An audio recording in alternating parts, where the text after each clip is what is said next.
नमस्कार. आज 2 एप्रिल 2026 वार आहे गुरुवार. लोकसत्ता आणि द हिंदू वृत्तपत्र विश्लेषणमध्ये आपलं स्वागत आहे. सर्वप्रथम आज हनुमान जन्मोत्सव, त्यानिमित्ताने सर्वांना हार्दिक शुभेच्छा. त्यानंतर आजच्या वृत्तपत्र विश्लेषणाला आपण सुरुवात करूयात. पहिली बातमी, विमान प्रवास आणि गॅस महागले, व्यावसायिक LPGच्या दरात 195 रुपयांचा भडका. त्यानंतर जागतिक पातळीवर जेट इंधनाच्या दरात दुपटीने वाढ व आपल्या भारत देशामध्ये विमान प्रवास वाढवण्याची सुरुवात इंडिगोपासून काल सुरुवात करण्यात आलेली आहे. त्याच्यानंतर जे LPG डोमेस्टिक सिलेंडर्स आहेत पहा, त्याच्या मागे अगदीच एका सिलेंडरच्या प्राइजेसनुसार 380 रुपयाचा जो फटका आहे तो ऑइल कंपन्या सध्याला उचलत आहेत. त्यामुळे भयान वास्तव तुम्हाला नक्कीच लक्षात आलं असेल किंवा देशामध्ये कशा पद्धतीने टंचाई निर्माण झालेली आहे हे या सिच्युएशनमधून तुम्ही नक्की समजून घेऊ शकता की LPGच्या एका सिलेंडर मागे 380 रुपयाचा तोटा आज घडीला ऑइल कंपन्यांना होत आहे. मग लवकरच भारत सरकार डिसिजन घेईल, म्हणजे रीड बिटवीन द लाईन्स तुम्हाला इथून करायची आहे. पॅनिक सिच्युएशन नाही आहे, परंतु आय होप तुम्ही समजून गेला असाल, कारण पब्लिक प्लॅटफॉर्म आहे. त्यानंतर पुढची बातमी, शक्तिपीठ महामार्गाच्या सुधारित आराखड्यास मान्यता, साताऱ्याचा समावेश, विरोध झालेला भाग मात्र वगळण्यात आलेला आहे. ओके, आता शक्तिपीठ महामार्गाबद्दलच्या ज्या न्यूज आहेत त्या सध्याला गरजेच्या आहेत का, तर प्लीज स्किप करू शकता तुम्ही. ज्यावेळेस याचा पूर्णतः प्रस्ताव मान्य होईल व ज्यावेळेस अगदीच शक्तिपीठ महामार्ग पूर्णतः बनून तयार होईल त्यावेळेस मात्र आपल्याला याबद्दलचे प्रश्न नक्की लक्षात घ्यावे लागतात. पहा, तर शक्तिपीठ महामार्ग आपला जे देवस्थान आहेत ते जोडण्यास कसं मदत करेल हा मेनचा प्रश्न येऊ शकतो. त्यानंतर कल्चरला कसं मदत करेल महाराष्ट्राच्या प्रिझर्व करण्यामध्ये हा पण प्रश्न विचारला जाऊ शकतो. पण आता सध्याला थोडंसं शांत थांबायचं आहे, कारण पहा विरोध वगैरे या शक्तिपीठ महामार्गाला जास्त आहे. मग त्यामुळे निश्चिंत राहा, न्यूज इन प्रोसेस आहे. पुढे गेल्यानंतर आपण याचं विश्लेषण नक्कीच करणार आहोत. त्याच्यानंतर युरिया टंचाई गडद, देखभाल दुरुस्तीसाठी प्रकल्प बंद, नैसर्गिक वायूचा पुरवठा 60% आलेला आहे. आखाती युद्धामुळे तयार युरिया आणि युरिया निर्मितीसाठी लागणाऱ्या नैसर्गिक वायूच्या आयातीवर मोठा परिणाम झाला आहे व सर्वांना माहिती आहे खरीप हंगाम लवकर जवळ येत आहे. त्या दरम्यान युरियाची टंचाई आता आपल्याला त्याचं सावट जास्त इथं बेसिकली दिसत आहे. पहा, लवकरात लवकर हे युद्ध टळावं किंवा संपावं हेच आपण यासाठी नक्की प्रार्थना करूयात. कारण डोनाल्ड ट्रम्प, जर तुम्ही नेक्स्ट पेजवरती आपण गेल्यानंतर पाहू शकता, तुम्ही कुठे गेली बातमी ती, तर डोनाल्ड ट्रम्प काय म्हणत आहेत की इराणला युद्ध समाप्ती हवी आहे असं म्हणत. पहा, त्यांनी डायरेक्टली ना USAची जी जॉर्ज H.W. बुश ही विमानवाहू युद्धनौका जी आहे ती पश्चिम आशियाकडे पाठवली जात असून त्याबरोबर 3 विनाशिका असतील अशी माहिती अमेरिकेच्या 2 अधिकाऱ्यांनी दिली. या युद्धनौकेवर 6000पेक्षा अधिक नाविक असल्याचे त्यांनी सांगितले. 82व्या एअरबोर्न डिव्हिजनकडून यापूर्वीच हजारो सैनिक पश्चिम आशियामध्ये तैनात केले जात आहेत. त्यांच्या जोडीला आणखी 9 सैनिक पाठवले जात आहेत. हे जर न्यूज पाहिली तुम्ही तर आणखी लक्षात येतं की हे युद्ध संपणार आहे किंवा नाही याबद्दल आपण प्रेडिक्शन सध्याला करू शकत नाही. पहा, ओके, व हे तुम्ही पाहू शकता तुम्ही, इराणला युद्ध समाप्ती हवी ट्रम्प यांचा दावा, पण हा जो दावा आहे तो खोटा आणि निराधार आहे असं इराणनं स्पष्ट केलेलं आहे. मग पहा, भारत देशाचे जे सिच्युएशन सध्याला आहे ते खूप क्रिटिकल सिच्युएशनमधून आपण जात आहोत. सध्याला तुम्हाला पहा महागाईच्या झळा दिसत नसतील, परंतु आगामी काळामध्ये महागाई वाढण्याचे जास्त इथं संकेत दिसत आहेत. मी याच्यापूर्वीच म्हटलं, पहा एका सिलेंडर मागे ऑइल कंपन्यांना 380 रुपयेचं फटका तिथं बसत आहे. मग पहा, हा जर फटका भरून काढायचा म्हटलं तर त्यांना जवळपास 4000 कोटी तिथं रुपये लागणार आहेत. ओके, मग हे 4000 कोटी रुपये आता ते व्हॅल्यू ॲडेड टॅक्स, त्यानंतर एक्साईज टॅक्स, ओके, भरपूर गोष्टींमधून ते परत रिकवर केले जाऊ शकतात. त्यामुळे अगदीच मी पॅनिक करत नाही, तुम्हाला पण वास्तव सांगणं पण गरजेचं आहे. ओके, या निमित्ताने आता अगदी परीक्षेला प्रश्न विचारला जाणार नाही आपल्या UPSCला, परंतु as a citizen of India म्हणून तुम्हाला ही बातमी गरजेची आहे. आय होप तुम्हाला रीड बिटवीन द लाईन्स मला जे काही म्हणायचं आहे ते तुम्ही समजून घेतला असाल. ओके, त्याच्यानंतर आपण पुढे जाऊयात. राजकीय कोंडीमुळे FCRA दुरुस्ती विधेयकाला स्थगिती देण्यात आलेली आहे. पहा, हा विधेयक फक्त स्थगित झालेला आहे. याचं विधेयक परत एकदा पार्लमेंटमध्ये पारित होऊ शकतं. मग ज्यावेळेस हे पार्लमेंटमध्ये परत टेबल होईल त्यावेळेस आपण पाहूयात. आता याला स्किप करा प्लीज. आता हे विधेयक कशा संदर्भात होतं तर परकीय देणगी नियमन दुरुस्ती विधेयक हे होतं बेसिकली. ते म्हणजे फॉरेननी जर डोनेशन आपल्या देशामध्ये जर दिलं तर त्याला नियमन करण्यासाठीचं हे विधेयक आहे. पण जर नियमन करायचं म्हटलं तर त्यामध्ये पहा इन्स्पेक्टर येणार, मग इन्स्पेक्टर येऊन आपली चौकशी करणार. मग यामुळे जास्त रेग्युलेशन करत पहा हे केंद्र सरकारचे पपेट तिथं नक्कीच निर्माण केले जाऊ शकतील. यासाठी पहा याला थोडासा विरोध होत होता व सध्याला 5 राज्यांची इलेक्शन्स आहेत. ओके, आता तुम्हाला कदाचित लक्षात आला असेल की मला काय बोलायचं होतं ते. ओके, त्याच्यानंतर मी डायरेक्टली पुढे जाण्याचा प्रयत्न करत आहे. नेक्स्ट, आजच्या वृत्तपत्रामध्ये रत्नागिरी जिल्ह्याबद्दल सर्व डिटेल्स आलेले आहेत. त्यामुळे आपल्यापैकी जे विद्यार्थी रत्नागिरी जिल्ह्यातून आहेत त्यांनी प्लीज हा आर्टिकल सेव्ह करून ठेवा, जेणेकरून तुम्ही मुलाखतीमध्ये गेलात तर तुमच्या जिल्ह्याबद्दलची जी सखोल माहिती आहे व कुठं काम करणं गरजेचं आहे, निगेटिव्ह आणि पॉझिटिव्ह दोन्ही गोष्टी इथं दिलेल्या आहेत, हे वाचून घ्यायचं आहे. ओके, त्यानंतर आपण पुढे जाऊयात. नेक्स्ट पहा, ही बातमी आत्ताच आपण पाहिली आहे. पुढची बातमी पहा, वादग्रस्त CAPF विधेयक राज्यसभेत मंजूर करण्यात आलेलं आहे. आय थिंक परवा दिवशीच्या न्यूजपेपरमध्ये आपण CAPF विधेयकाबद्दल चर्चा केली होती व यामध्ये काय सांगितलं होतं पहा, सुप्रीम कोर्टाने काय म्हटलं होतं की CAPFचे जे अधिकारी आहेत त्यांचं तुम्ही प्रमोशन करा, IPS अधिकाऱ्यांना डेप्युटेशनवरती CAPFमध्ये घेऊ नका, असं सुप्रीम कोर्टाचा लास्ट इयरचा आदेश होता. परंतु केंद्र सरकारने आता काय केलं आहे, तर डायरेक्टली IPS अधिकाऱ्यांना तिथं रिझर्वेशन देण्याचं काम केलेलं आहे. ओके, म्हणजे अगदी एकीकडे जर तुम्ही पाहिलात केंद्र सरकारचं पाऊल तर ते पण बेटर आहे, परंतु CAPF अधिकाऱ्यांच्या जर नजरेतून तुम्ही पाहिलात ना या न्यूजला तर थोडंसं निराशाजनक आहे. कारण 15 ते 18 वर्ष तुम्ही CAPFमध्ये नोकरी कराल व तुम्हाला प्रमोशन जर नसेल तर तिथं किक राहत नाही की बाबा पुढे नाहीच आहे आपली लाईफ, तर इथपर्यंतच आहे असंच आपलं तिथं कन्सिडर केलं जातं. किंवा मी कधी DG बनेल किंवा नाही, हा तर म्हणजे DG बनण्याचा तर प्रश्नच तिथं उद्भवत नाही पहा, कारण ते IPS साठीच आहे. मग पहा, आता अगदीच UPSC दोन्ही परीक्षा पण कंडक्ट करणार आहे, बरोबर. UPSC एकीकडे CAPF पण घेतं व CESE पण घेतं. मग एखादा विद्यार्थी UPSC CAPF का देईल? ओके, प्रश्नचिन्ह नक्कीच आहे ना, कारण तो डायरेक्टली त्याची कॅपेबिलिटी सिव्हिल सर्व्हिसेसची पण आहे. मग नक्कीच तो पहा सिव्हिल सर्व्हिसेस एक्झाम क्लिअर करेल किंवा एखादा कॅन्डिडेट CAPF एक्झाम पण क्रॅक करेल व तो सर्व्हिसमध्ये गेल्यानंतर अभ्यास करेल पहा CSE साठी. व अगदी अशाच कंडिशन सध्याला जास्त प्रमाणात होत आहेत. जसं पहा UPSC सिव्हिल सर्व्हिसेस एक्झामिनेशनमध्ये जो विद्यार्थी IPS होतो तो परत एक्झाम देत आहे व तो IAS साठी धडपडत राहत आहे. IPS अधिकारी झाला पहा 2024च्या बॅचमध्ये तो विद्यार्थी जो आहे तो IPS झाला. मग IPS झाल्यानंतर पहा तो लवासनामध्ये पहिल्यांदा जातो, त्यानंतर स्वप्नामध्ये जातो व तिथं त्याच्यावरती ट्रेनिंग केली जाते व दुसऱ्या वर्षी लगेच तो काय होतो पहा IAS म्हणून सिलेक्ट होतो. मग या विद्यार्थ्यावर झालेला खर्च जो आहे तो काय करायचा मग? ओके, त्याच्या ट्रेनिंगवर केला गेलेला जो खर्च आहे, त्यानंतर 2024मध्ये हा IPS झाला होता. मग कदाचित ही जी सीट आहे तो दुसऱ्या डिझर्विंग कॅन्डिडेटला तो नक्की देऊ शकला असता ना, कारण एखाद्याचं स्वप्न असतं की मला IPS अधिकारी बनायचं आहे म्हणून. मग त्या IPS अधिकाऱ्याचं तो स्वप्न नक्कीच जो डिझर्विंग कॅन्डिडेट होता ना त्याची सीट हा परत व्यक्तीने खाल्लेली आहे असं तुम्ही डायरेक्टली म्हणू शकता. कारण पहा ही वॅकन्सी परत दुसऱ्या वर्षी येणार आहे का? तर बिलकुल नाही. मग त्या वर्षीच जर हा व्यक्ती ऑप्टआउट केला असता, जसं MPSCमध्ये हे खूप बेटर कन्सेप्ट आहे पहा, पण UPSCमध्ये ती नाही आहे, कदाचित येईल लवकरच. व आता सध्याला रिफॉर्म करण्यात आले 2026 आणि 27 पहा 2028 पासून ना कॉम्पिटिशन सुरू होईल, म्हणजे सोपं होईल. परंतु 2026 आणि 27मध्ये जे पूर्वीचेच कॅन्डिडेट ना तेच परत एकदा एक्झाम देणार आहेत. त्यामुळे थोडंसं ही सिच्युएशन क्रिटिकल आहे असं तुम्ही म्हणू शकता इथे. व अगदी पहा जसं CAPFचं मी उदाहरण देत होतो, UPSC CAPF विद्यार्थी क्रॅक करेल परंतु तो निराशच असेल व त्याला IPSच बनायचं आहे, कारण मला DG तिथं पण रँक भेटणार आहे. कारण CAPF देऊन मला DG ही रँक मिळणार नाही, फक्त मला असिस्टंट कमांडर पदावरतीच राहायचं आहे. कारण 50% रिझर्वेशन कुठं आहे? IPSच्या विद्यार्थ्यांना आहे, बरोबर. मग या कारणानिमित्त पहा सिव्हिल सर्व्हिसेसचं कॉम्पिटिशन जे आहे ते नक्कीच वाढेल. आता असा काही प्रश्न UPSC वगैरे विचारणार नाही, परंतु तुम्हाला हे सर्व गोष्टी माहिती असावेत या निमित्ताने मी सांगितलेलं आहे. ओके, आय होप तुम्हाला CAPFचं वाद काय आहे हे नक्की समजलेलं असेल, किंवा हा जरी तुम्हाला आर्टिकल समजला नसेल तरी प्लीज तुम्ही माझं परवा दिवशीचा व्हिडिओ तुम्ही पाहून घेऊ शकता, त्यामधून हा विषय तुम्हाला सर्व काही डिटेलमध्ये समजून येईल. ओके, आता हे विधेयक राज्यसभेतून पारित झालेलं आहे, लवकरच लोकसभेमध्ये जाईल व त्यानंतर कायदा बनेल. मग कायद्याला परत एकदा सुप्रीम कोर्टामध्ये चॅलेंज करण्यात येईल व 2-4 वर्षांनी हा निकाल लागेल की कोण बेटर आहे. ओके, त्यामध्ये आता जास्त डीपली जायचं नाही, जेवढं महत्त्वाचं होतं तेवढं आपण पाहिलेलं आहे. पुढे चला. नेक्स्ट आहे आरक्षण उपवर्गीकरणाबाबत समिती. आरक्षण उपवर्गीकरणाचा निकाल 2023मध्ये ऑगस्ट महिन्यामध्ये तत्कालीन CJI DY चंद्रचूड यांच्या बेंचने लावला की SC आणि STमध्ये पण तुम्ही काय करा, उपवर्गीकरण करा, बरोबर. मग SC आणि STमध्ये उपवर्गीकरण करा म्हटल्यानंतर महाराष्ट्र राज्य सरकारने एक समिती बसवली पहा. मग महाराष्ट्र राज्य सरकारने जी न्यायमूर्ती बादल समिती बसवली त्या बादल समितीने 2011चा डाटा यूज केला, परंतु 2011चा जो डाटा आहे त्यामध्ये डिटेलमध्ये दिलेला आहे का सेन्सस ही कास्ट सेन्सस झाली होती का, तर बिलकुल नाही.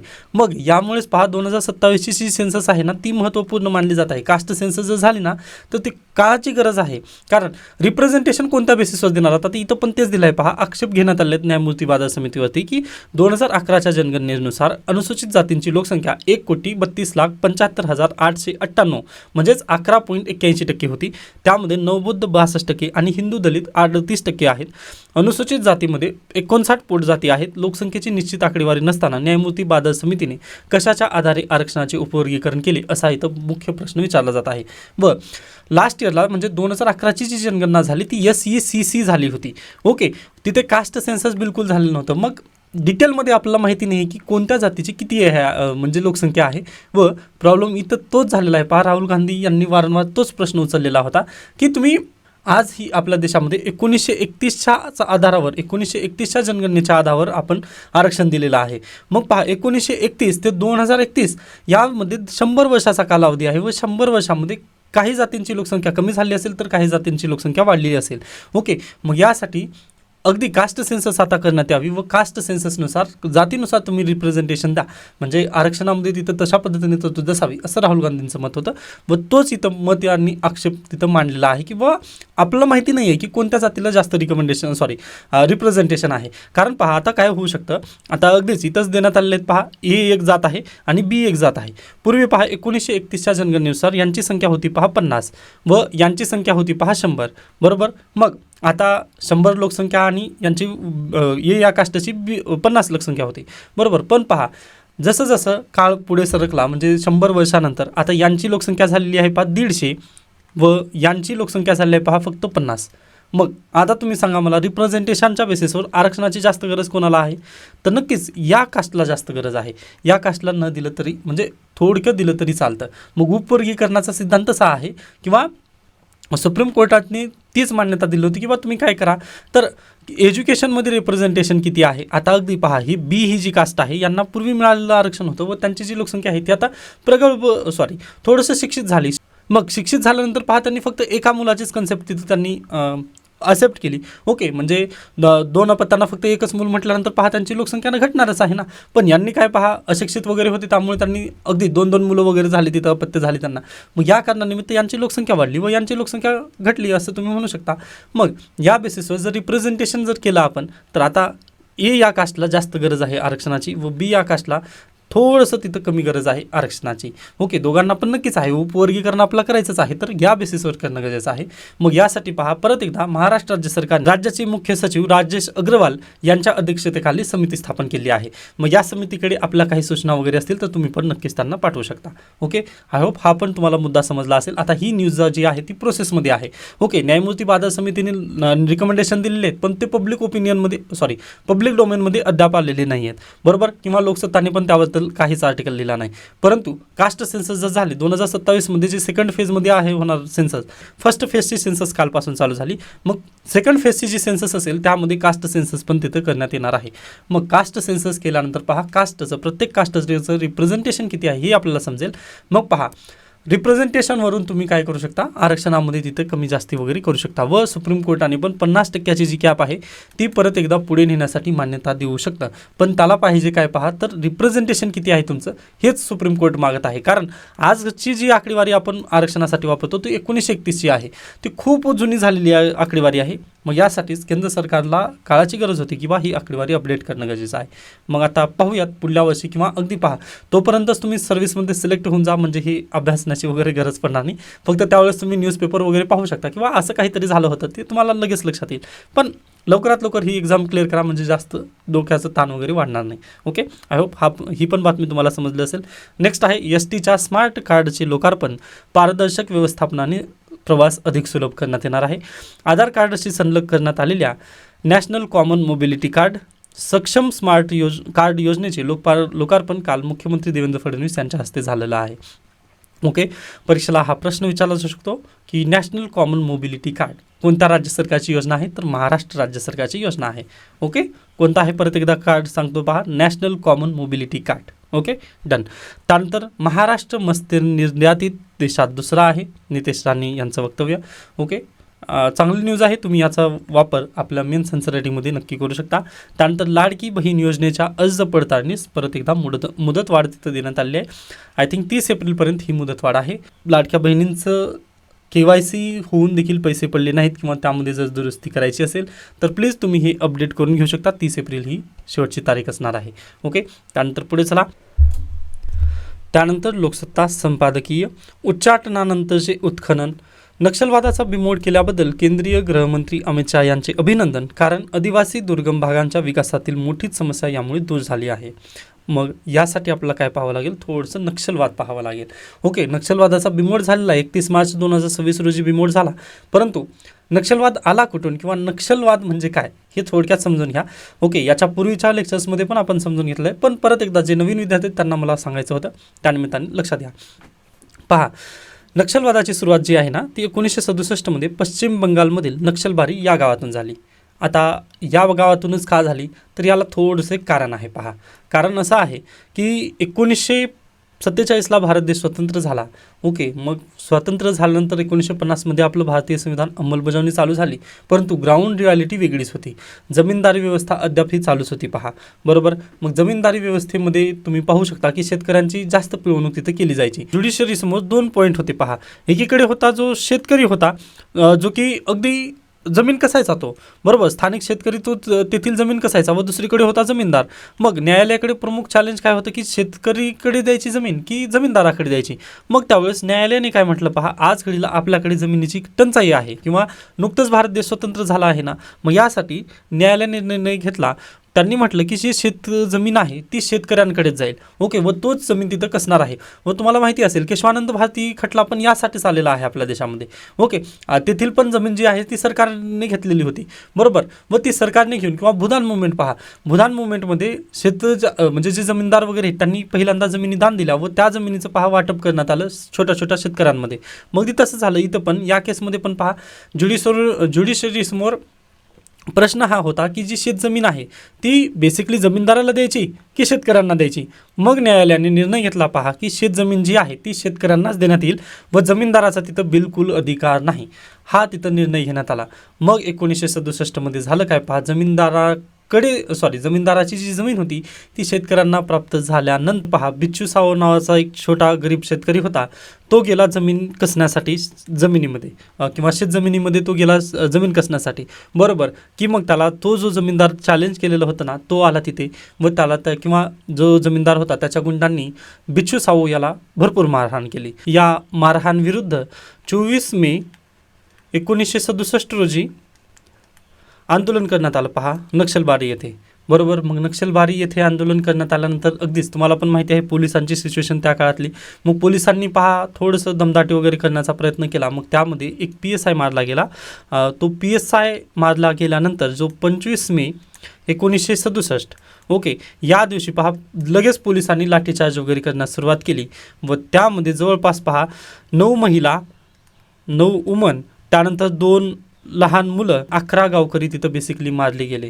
ओके, 9, 2 आणि अशा पद्धतीने 11 गावकरी तिथं मारले गेले की मग लगेच, पहा, तिथे वादाला भरपूर मोठी तिथं ठिणगी पेटली व ठिणगी पेटल्यानंतर सगळ्या देशाचं जे लक्ष आहे ते नक्षलबारीकडे गेलं व तेव्हा लगेच जे पोलीस आहेत त्यांनी चारू मुजुमदार, कानू सन्याल आणि जंगल संथाल हे जे आंदोलनकर्ते होते किंवा हे जे लीडर्स होते यांना पोलिसांनी जेलमध्ये टाकलं. मग अन्य जे आंदोलनकर्ते होते त्यांना ते पकडण्यासाठी जात होते. मग त्यावेळेस झालं काय, पहा, आता अगदीच हे जे शेतकरी होते ते मुख्यरित्या गुन्हेगार होते, बरोबर. पण प्रॉब्लेम कसा आहे, पहा, आपल्याकडे पोलिसांची दहशत जास्त आहे, बरोबर. मग ते, पहा, अंतर्गत भागात म्हणजे रस्त्याने डायरेक्टली प्रवास न करता ते जंगलातून प्रवास करायला लागले. ओके, मग जंगलातून प्रवास करत करत, पहा, ते पुढे अगदीच. आणि हे जे आंदोलनकर्ते होते मुख्यरित्या चारू मुजुमदार आणि कानू सन्याल हे थोडंसं चायनाचं जे माओइझम जे आहे त्यांच्याशी रिलेटेड होते. त्यांची जी पुस्तकं आहेत कम्युनिझम त्याच्याशी थोडंसं ते टचमध्ये होते, बरोबर. मग, पहा, इथूनच सुरुवात झाली आपल्या देशामध्ये नक्षलवादी मुवमेंट. ओके, व ह्याचं नाव कुठून उदयास आलेलं आहे तर नक्षलबारी हे गाव, या गावापासूनच सुरुवात झाली, पहा, नक्षलवाद. ओके, मग याला कोणी सपोर्ट केलं तर चायनाने. ओके, कारण, पहा, जे 7 सिस्टर्स आहेत तिथून आपलं जे बॉर्डर आहे ते निश्चित नाही आहे. ओके, चायना आज देखील पहा अरुणाचल प्रदेशला म्हणतं की हे माझंच हे माझाच देशाचा हिस्सा आहे. अगदी त्याच धर्तीवर पहा चायनाने यांना सपोर्ट केलं. मग इथून चालू झाली नक्षलवादी मुवमेंट. व पहा ही रस्त्यावरून डायरेक्टली अटॅक वगैरे न करता ते अंतर्गत भागातून मुवमेंट करू लागले. ओके, व यांना माहिती नव्हतं, जे शेतकरी होते ते सर्वसाधारण शेतकरी होते, फक्त त्यांचं आंदोलन करण्याचं उद्दिष्ट काय होतं की हे जे जमीनदार आहे, ह्या जमीनदाराने आमच्या एका शेतकऱ्याचा मृत्यू केलेला आहे ना, किंवा याला मारहाण केलेली आहे ना, त्याला लवकरात लवकर जेलमध्ये वगैरे टाकावं, असंच त्यांची मागणी होती. परंतु त्या मागणीला थोडंसं हिंसक वळण आलं व एक PSI मारला गेला व PSI मारला गेला म्हणून पोलिसांनी गोळीबार केली व त्यामध्ये जवळपास 11 जे गावकरी आहेत ते मारले गेले. मग हे अशा पद्धतीने बेसिकली एवढंच इव्हेंट होतं. पण पहा आपल्या देशामधील जे अंतर्गत भागात जे काही मुवमेंट चालू होती त्याचा फायदा चायनाने उचलला व जे शेतकरी गरीब शेतकरी होते त्यांना चायनाने माओइझमकडे वळवून घेतलं व त्यांना जे शस्त्र आहेत ते पुरवठा त्यांनी करायला चालू केली व तेथूनच पहा आपल्या देशामध्ये नक्षलवादाला सुरुवात झाली व तेथून रेड कॉरिडॉर्स वगैरे एवढ्या मोठ्या प्रमाणात तिथं कॉरिडॉर्स वगैरे तयार झाले. मग हे असं का झालं तर पहा प्रामुख्याने भारत सरकारवरती नसलेला विश्वास. ओके, कारण जे शेतकरी होते जे मारले गेले होते किंवा त्यांचं पण काहीतरी तिथं लॉस झालेला होता व न्यायालयाने म्हटलं होतं ना की तुम्ही शेतजमिनी जे आहेत ते तुम्ही कसा, जमीनदाराला ते अधिकार नव्हता ना. मग तरी देखील पहा जे ज्युडिशरी आहे किंवा जे कायदा सुव्यवस्था प्रस्थापित करणारी जी पोलीस व्यवस्था आहे त्यांनी काम काय केलं तर शेतकऱ्यांचंच दमन तिथं बेसिकली केलं. मग त्यामुळे पहा जे शेतकरी होते, गरीब शेतकरी होते, त्यांनी काय म्हटले की नाही, आपल्यासाठी हे कायदे वगैरे नाही आहेत. व माओइझम आपल्याला तेच सांगतं की जी क्रांती येईल ती बंदुकीच्या नळीवरच येईल किंवा जर काही आपल्याला पाहिजे असेल तर आपल्याला लढावंच लागेल. म्हणून त्यांनी पहा हातामध्ये शस्त्र घेतली व त्याला चायनाने किंवा अगदीच पहा डायरेक्टली आपण चायनाचं नाव जरी घेऊ शकलं नसलं तरी माओइझम तर चायनामधून आलेलं आहे. या कारणानिमित्त पहा त्यांनी म्हणजे बंदूक हातामध्ये घेतली व त्यांचा कायद्यावरती विश्वास राहिला नाही किंवा जे इन्स्टिट्यूशन्स आहेत भारत देशाचे त्यांच्यावरती त्यांनी विश्वास दाखवला नाही. हेच एक बेसिकली मुख्य कारण होतं. मग त्याच्यानंतर पहा काँग्रेसने भरपूर प्रयत्न केले त्यांची मनं वगैरे वळवण्याचा, परंतु तो प्रयत्न थोडासा असफल झाला. नंतर केंद्र सरकारमध्ये BJP सत्ता आल्यानंतर पहा BJPने काय केलं तर डायरेक्टली जे आदिवासी भाग आहेत किंवा जे गरीब शेतकरी आहेत त्यांना डायरेक्टली त्यांनी आमच्याकडे या, आम्ही इन्स्टिट्यूशनवरती विश्वास वगैरे दाखवण्याचा त्यांनी बिलकुल प्रयत्न केला नाही. त्यांनी डायरेक्टली पहा CRPF जे जवान आहेत ना त्यांच्या तुकड्या जिथे जिथे रेड कॉरिडॉर आहे तिथे त्यांनी प्रस्थापित करण्याचा प्रयत्न केला व डायरेक्टली पहा त्यांनी म्हणजे बंदुकीची भाषा जी आहे ती बंदुकीनेच बोलावी अशा पद्धतीने त्यांनी निर्णय घेतला व नक्षलवादाचा परिपूर्णरित्या खात्मा करण्याचा प्रयत्न अमित शहा यांनी केला. त्यामुळे अमित शहा यांचं नक्कीच अभिनंदन आहे ते. व 31 मार्च 2026 रोजी आपल्या भारत देशामध्ये नक्षलवादाचं इथं बिमोड करण्यात आलेला आहे. पण बिमोड आपण केला मान्य आहे, पण याचं मूळ कारण काय होतं, नक्षलवाद उचलण्यामागे सर्वात प्रमुख मागणी किंवा जे प्रमुख कारण होतं तर इन्स्टिट्यूशन्सवरती नसलेला विश्वास, त्यासोबतच 5 जमीन सुधारणांचा अभाव, आदिवासींचे विस्थापन, प्रशासकीय पोकळी, बेरोजगारी आणि गरिबी हे अन्य कारणं तुम्ही देऊ शकता. मग आज घडीला आपल्याला कारणं माहिती आहेत की बाबा नक्षलवादाची सुरुवात कुठून झाली होती व का झाली होती हे आपला पॉईंट समजला आहे. मग आता आपला जर नक्षलवाद आपण परिपूर्णरित्या बिमोड केला आहे, मग जे गरीब आदिवासी आहेत किंवा ज्यांनी हातात शस्त्र घेतली होती त्यांचं काय करायचं आहे किंवा त्यांच्या आयडिओलॉजीला आपण बदलण्याचा प्रयत्न केला होता ना तर त्यांचं काय करायचं. मग त्यासाठी पहा आपल्याला आता नवीन योजनांवरती काम करणं गरजेचं आहे, त्यांना मुख्य प्रवाहात आणणं गरजेचं आहे. आता महाराष्ट्र शासन सध्याला काय करत आहे पहा, नक्षलवादाचा बिमोड करून डायरेक्टली आपण तिथं जर विकास म्हटलं तर फक्त तिथं रस्ते बांधणी किंवा एखादी फॅक्टरी टाकणं हे योग्य नाही आहे. कारण फॅक्टरी जरी टाकलं तरी आदिवासींचं तिथं विस्थापनच होणार आहे व पहा परत त्यांना काय वाटेल की नाही आपल्यासाठी हे योग्य नाही आहे, भारत सरकार आपल्यासाठी काही नाही हे आपल्याला समजून घेऊ शकत नाहीत, असं तिथं बेसिकली आदिवासींचा परत एकदा गैरसमज होऊ शकतो. त्यामुळे पहा विचारांची क्रांती आहे ही, तर विचारांनी आपल्याला बेसिकली लढणं गरजेचं आहे. शस्त्रांनी पहा आपण दमन करू शकतो परंतु विचार आपण बदलू शकत नाहीत लोकांचे. मग यासाठी काय करणं गरजेचं आहे भारत सरकारला तर ग्राउंड लेवलवर तिथं काम करणं गरजेचं आहे. हॉस्पिटल्स बांधणं, त्यानंतर त्यांना विविध योजनांमार्फत त्यांना लाभ देणं काळाची गरज आहे. आणि आता पहा आपण बिमोड केला हे मान्य आहे, परंतु आणखीन जर एखाद्या वेळेस थिणगी जर पडली म्हणजे नक्षलवादाचं तुम्ही पाहू शकता ना, नक्षलवादाचा उगमच कुठून झालेला आहे, फक्त शेतकरी उठावामधून तो उदय झालेला होता व ते गरीब शेतकरी होते. पण प्रॉब्लेमच इथं आहे त्यांचे विचार आपण जर समजून नाही घेतले किंवा त्यांना नेमकं हवंय काय हे जर आपण समजून नाही घेतलं ना तर तो नक्कीच इथं बिमोड नसेल. तर यासाठी आपल्याला काय करावं लागेल, त्यांचे विचार समजून घ्यावे लागेल व वैचारिक लढाई आहे ना तर वैचारिक लढाई आपण त्या पातळीवर म्हणजे त्यांना समजून किंवा पायाभूत सुविधांचा तिथं विकास करूनच आपण हे सर्व काही शक्य करू शकतो. आणि आता पहा फक्त गडचिरोली जिल्ह्यामध्ये आपल्या महाराष्ट्र राज्यामध्ये गडचिरोलीमध्ये फक्त नक्षलवाद आहे म्हणून आपण गडचिरोलीमध्ये सगळीकडे जर फॅक्टरी वगैरे जर टाकली तर अगदीच पहा जे गरीब आदिवासी आहेत त्यांचं विस्थापन नक्कीच तिथे केलं जाणार आहे ना. मग त्यांना पहा एखाद्या म्हणजे अगदी जर तुम्हाला याचं बेस्ट उदाहरण जर द्यायचं म्हटलं, आता तुम्ही तुमच्या घरात राहता बरोबर, व तुम्ही घरामध्ये राहिल्यानंतर उद्या आपला घरामधूनच जर रस्ता जाणार असेल व तुम्हाला तिथून विस्थापन जर केलं तर तुम्हाला कसं वाटेल, चांगलं वाटेल का? तर बिलकुल चांगलं वाटणार नाही. मग अगदी आज घडीला आपण तेच होत आहे. आदिवासींचे जे जमिनी आहेत त्या आपण बळकावत आहोत. कशासाठी? तर लोह फॅक्टरी वगैरे तिथं आपण प्रस्थापित करत आहोत किंवा लोह खनिज तिथं काय म्हणू शकता मायनिंग वगैरे करणार आहोत तिथे बरोबर. मग हे योग्य नाही आहे. जर आदिवासींची आपण जमिनी बळकावली तर पहा, ते फक्त आदिवासी तिथं नष्ट न होतात तर त्यांची संस्कृती तिथं नष्ट होत असते. ओके, म्हणजे ते पहा, आता अगदी आपण पहा ना, मी आत्ताच उदाहरण काय घेतलं, तुम्ही ज्या घरी राहता तिथून जर रस्ता जाणार असेल विकासासाठी, तुम्ही जर तुमचं घर जर दान करत असाल तर तुम्ही ज्या संस्कृतीमध्ये राहता किंवा तुम्ही तुमच्या आजूबाजूला जे व्यक्तींसोबत राहता ना, ते सगळे व्यक्ती तिथं नाहीसे होतील. म्हणजे प्रत्येकजण पहा, आज घडीला इथे माझं घर आहे व याच घरामधून जर रस्ता जाणार असेल व इथे आजूबाजूला आपण घरं होती पहा, मग मी या घरांचं जे वास्तव्य होतं ते सोडून मी दुसऱ्या घराकडे वगैरे किंवा दुसऱ्या सिटीमध्ये वगैरे राहणं जाईल, मग माझी संस्कृती तर लुप्त झाली ना. तर बिलकुल यस, माझी संस्कृती तर लुप्त होऊ शकते. मग भारत सरकार आणि राज्य सरकारनं हे समजणं गरजेचं आहे. मग आपण काय करू शकतो, त्यांना संविधानाचं महत्त्व देऊ शकतो. मग यासाठी आपल्याला शिक्षणावर काम करणं गरजेचं आहे.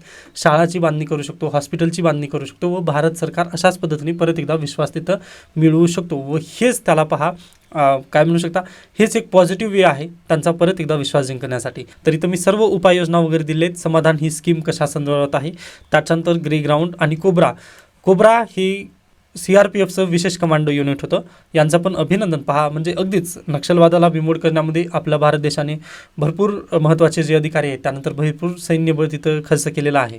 ओके, त्याबद्दल शंकाच नाही आहे. परंतु पहा, असं खर्च न व्हायचं जर असेल तर आपल्याला त्या वैचारिक लढाईला आपण थोडंसं मात देणं काळाची गरज आहे. त्यानंतर विकास योजना पण इथं देण्यात आलेल्या आहेत. पहा, हे सर्व तुम्ही वाचून घेऊ शकता व त्याच्यानंतर इथं मी 2-3 प्रश्न सोडवण्यासाठी दिलेत, हे सर्व तुम्ही सॉल्व्ह करू शकता. ओके, आता थोडासा वेळ झालेला आहे व मला थोडंसं बाहेर जायचं आहे, त्यामुळे आय होप तुम्ही समजून घ्याल. ओके, त्यानंतर नेक्स्ट आहे राज्याला अधिकार. तरी आंध्र प्रदेशच्या राजधानीसाठी संसदेत कायदा का करावा लागलो, हा आर्टिकल शक्य झालं तर तुम्ही वाचून घ्या. मी याची PDF जी आहे आपल्या टेलिग्राम चॅनलवरती लवकरच पोस्ट करेन. ओके, त्याच्यानंतर द हिंदूमध्ये जास्त काही महत्त्वाच्या बातम्या नव्हत्या. ही बातमी आपण याच्या पूर्वीच घेतलेली आहे. चीफ इलेक्शन कमिशनर जे होते त्यांना इम्पीच करण्यात येणार आहे बरोबर. पण इम्पीचमेंट तर तिथं बेसिकली होणार नाही, हे तुम्हाला पण माहिती आहे. म्हणजे मी एक काम करू शकता, माझे प्रिव्हियस व्हिडिओ तुम्ही पाहून घेऊ शकता. त्यामध्ये मी जे मुख्य चुनाव आयुक्त सध्याला आहेत ज्ञानेश कुमार, त्यांचे फोटो लावलेले आहेत थंबनेलवरती. तो व्हिडिओ पाहून घ्या, त्यामध्ये मी संपूर्ण डिटेलमध्ये सांगितलं होतं की कोणतं बहुमत वगैरे ते लागेल. मग सध्याला प्रॉब्लेम काय आहे पहा, विरोधकांकडे तेवढं संख्याबळ नाही, परंतु त्यांनी इम्पीचमेंट आणत आहेत व इम्पीचमेंट आणल्यानंतर थोडंसं ते इथिकली चालले असते तर नक्की केलं जाणार आहे. आय होप तुम्हाला सर्व काही आर्टिकल समजले असतील. याबद्दल काही शंका, काही सजेशन असतील तर नक्की मला सांगू शकता. धन्यवाद.